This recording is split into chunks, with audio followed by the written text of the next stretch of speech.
এই সল্টটেকের মাঠ, হরিয়ানা স্কুলের পাশে মাঠ জুড়ে বাঁশ বাঁধার কাজ চলছে। কিছু একটা হবে, মোচ্ছব চলবে, মেলার খেলা।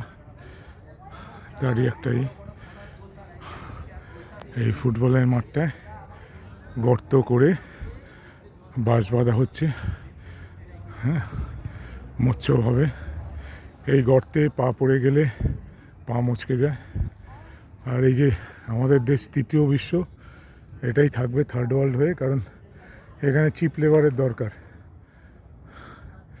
এখানে রোহিঙ্গাদের দরকার। কারণ এই বাঁশ বেঁধে মঞ্চ করা, এই যে তৃতীয় বিশ্বের এই যে কালচার সংস্কৃতি, এ তো দরকার হবে।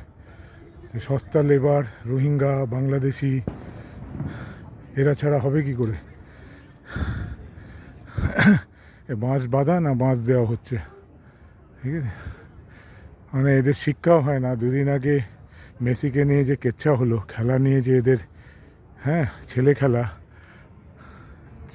সেই সংস্কৃতি দেখতে পাচ্ছি। মাঠ জুড়ে গর্ত করে বাঁশ বাঁধা হচ্ছে মোচ্ছব হয় বলে, ঠিক আছে?